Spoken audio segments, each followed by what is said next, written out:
नमस्कार दोस्तों, हमारे चैनल पर आपका स्वागत है। जय श्री कृष्णा, राधे राधे, हर हर महादेव। दोस्तों, आज हम सुनेंगे लक्ष्मी नारायण की कथा। बोलिए लक्ष्मी नारायण की जय। एक गांव में एक नरेश नाम का व्यक्ति रहता था। वह लक्ष्मी नारायण का बहुत बड़ा भक्त था। निज दिन उनकी पूजा करके ही अपने दिन का और काम की शुरुआत करता था। नरेश की माँ सत्यवती लक्ष्मी नारायण को पूजती थी और पंचमेवों का भोग भी लगाती थी।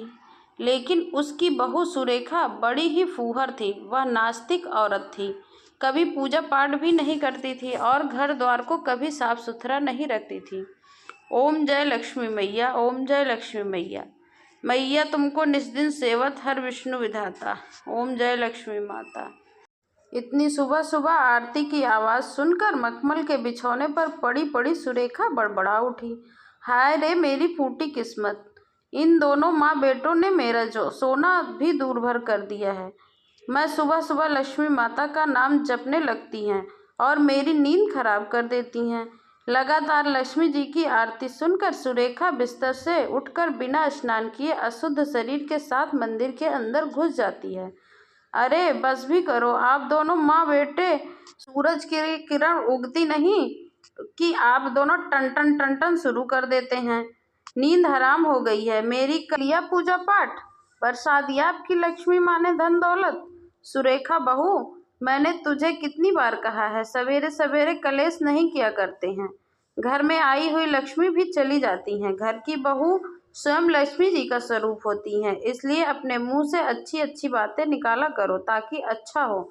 अपनी लक्ष्मी भक्त सास को बातें सुनाकर नास्तिक सुरेखा लालच की इच्छा से मांगते हुए बोली, अगर ऐसा ही है तो फिर ठीक है, हे लक्ष्मी मैया, मुझे 1 करोड़ रुपए दे दो। सुरेखा की प्रार्थना का फल नहीं मिलता है।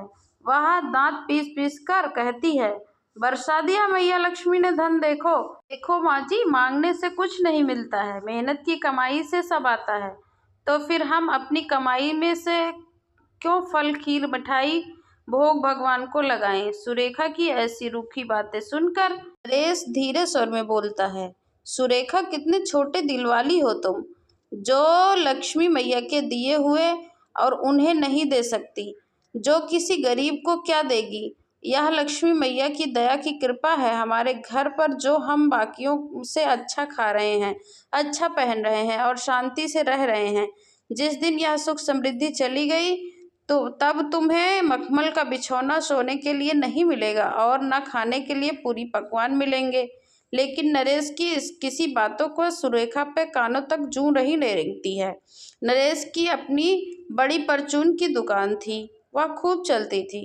इसलिए नरेश रोज लक्ष्मी माता का नाम लेकर अपने तराजू पल्ले को पूजा करके दुकान चलाना शुरू करता था।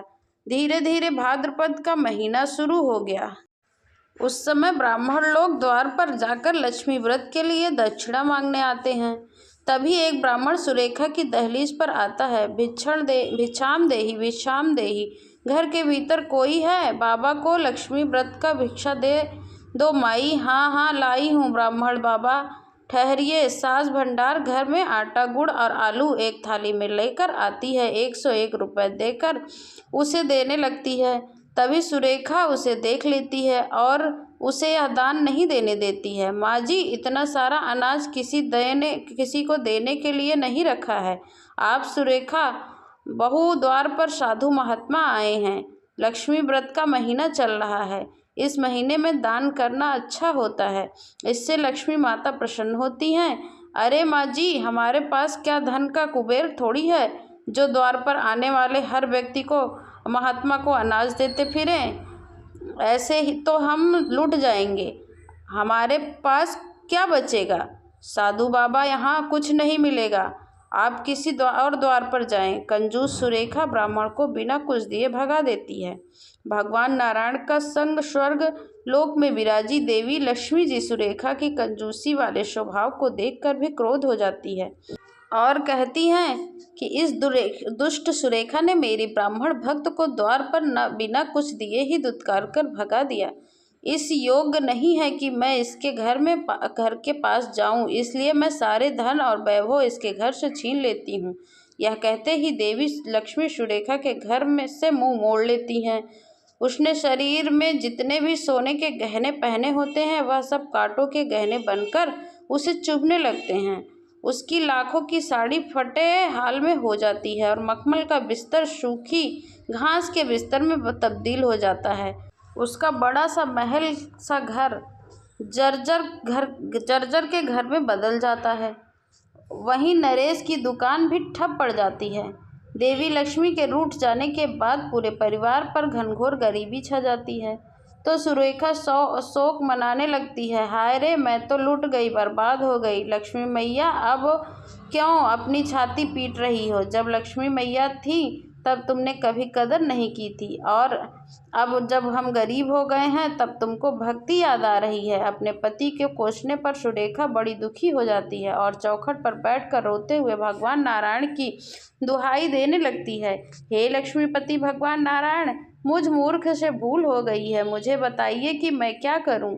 कोई उपाय सुझाइए जिससे लक्ष्मी माँ मुझे क्षमा कर दें। सुरेखा के पुकारने पर भगवान नारायण उसी ब्राह्मण का रूप लिए हुए उसके द्वार पर आ जाते हैं और उसे लक्ष्मी व्रत करने का कहते हैं। दुखी मत हो बेटी, भाद्रपद का महीना चल रहा है। कहते हैं कि जिससे इसमें लक्ष्मी माँ का नाम 16 शुक्रवार व्रत करो, इसके सारे दुख कट जाते हैं और उसके घर में कभी भी लक्ष्मी नहीं रुष्ट होती हैं। तुम बस सच्चे मन से लक्ष्मी जी का व्रत करो और कथा सुनो। सुरेखा कहती है, पर मैं तो बहुत गरीब हो गई हूँ। मेरे पास तो पंडित जी को दान देने के लिए दक्षिणा तक नहीं है, और कोई भी मेरे घर में आकर कथा क्यों सुनाएगा? बस मेरी एक ही इच्छा है कि देवी लक्ष्मी का मेरे घर में फिर से वास हो जाए। एक उपाय है बेटी। लक्ष्मी नारायण के मंदिर के बाहर एक गरीब स्त्री उपले थापती है, वो भी कथा सुनती है, और 16 शुक्रवार उसी से व्रत की कथा सुनना और उसके घर में भोजन के लिए न्योता भी देना। तब देवी लक्ष्मी फिर से तुम्हारे घर में वास करेंगी। इतना कहकर ब्राह्मण रूप में आए श्री भगवान नारायण द्वार से चले जाते हैं। सुरेखा भोर के 4 बजे उठकर पूरा घर आंगन लीप कर नहा धोकर देवी लक्ष्मी जी का हलवा पूड़ी बनाकर भोग लगाती है और लक्ष्मी व्रत करके कथा सुनने मंदिर में आती है, जहाँ एक महिला उपले थाप रही होती है, जो कोई और बल्कि साक्षात देवी लक्ष्मी होती हैं। सुरेखा उनके पास जाती है और सुनो बहन, क्या तुम मुझे लक्ष्मी व्रत की कथा सुनाती हो? लक्ष्मी जी मंद मंद मुस्कुराने लगती हैं, उत्तर देती हैं, हाँ मैं ही हूँ जो कथा सुनाती हूँ। तुम भी बैठ जाओ, मैं कथा सुनाने ही जा रही हूँ। सुरेखा पूरी भक्ति भाव के साथ बैठकर लक्ष्मी कथा सुनने लगती है। पुराने समय की बात है। एक गांव में एक ब्राह्मण रहते थे जो कि विष्णु जी की पूजा करते थे। उनके भक्ति से प्रसन्न होकर भगवान विष्णु उन्हें दर्शन देते थे और मनोकामना मांगने का कहते थे। तब ब्राह्मण अपने घर में देवी लक्ष्मी का वास हो ऐसा इच्छा मांगते हैं। भगवान विष्णु कहते हैं कि मंदिर के बाहर एक महिला उपले थाप रही है, वह देवी लक्ष्मी का ही रूप है। उसे जाकर अपने घर में भोजन करवाओ और निमंत्रण दो कि वह घर आकर भोजन करे। तब मैं तुम्हारे घर आऊँगा और फिर तुम्हारे घर में देवी लक्ष्मी का वास होगा। तब भगवान लक्ष्मी नारायण एक साथ ब्राह्मण के घर में आकर भोज करते हैं और देवी लक्ष्मी ब्राह्मण के घर में वास करती हैं। कथा पूरी होने के बाद सुरेखा अपने घर लौट आती है। ऐसे ही गुजरते सप्ताह के साथ उसके 16 शुक्रवार के लक्ष्मी व्रत पूरे हो जाते हैं। तब सुरेखा उस ब्राह्मण की कही हुई बातों को याद करती है। ब्राह्मण ने कहा था कि जब 16 शुक्रवार के व्रत पूरे हो जाएंगे तब मैं अपने घर में भोजन करवाऊं, लेकिन मेरे घर में तो अन्न का एक दाना भी नहीं है। मैं लक्ष्मी नारायण को क्या खिलाऊंगी? यह कहते हुए सुरेखा की आंखों में झरझर झरझर आंसू बहने लगते हैं। तब उसकी सास सत्यवती कहती है, बहू, देवी लक्ष्मी बहुत ही कृपालु हैं और दानी हैं। तू उन्हें अपने घर बुला। जिस प्रकार लक्ष्मी मैया ने तेरे व्रत को पूर्ण करवाए हैं, यह भोजन भी पूर्ण होगा। धीरज धर। जी माँ जी। सुरेखा ऐसे बोलती है। उस गरीबी के अभाव में सबको भोग पर निमंत्रण देती है। पूरा का पूरा गांव खाने के लिए जुट जाता है, जिसे देखकर सुरेखा दुविधा में आ जाती है। माँ जी, पूरी की पूरी भीड़ दावत के लिए इकट्ठा हो गई है। इतने छोटे से घर में इन्हें कहाँ बैठाऊं? और क्या खिलाऊंगी? अभी मेरी माता लक्ष्मी भी नहीं आई हैं। तभी लक्ष्मी माँ और भगवान नारायण भी साधारण इंसान के रूप में लेकर उसके घर में आ जाते हैं। जैसे ही वह दहलीज के अंदर कदम रखते हैं तो घर की रौनक बदल जाती है। घर का सीमित आकार बढ़कर बहुत बड़ा हो जाता है। तब लोग आरामदायक तरीके से बैठ जाते हैं। तभी देवी लक्ष्मी दरी पर बैठ जाती हैं और सुरेखा को देखते हुए मुस्कुराकर भोजन मांगती हैं। जाओ भोजन ले आओ। सुरेखा सब भूखे हैं।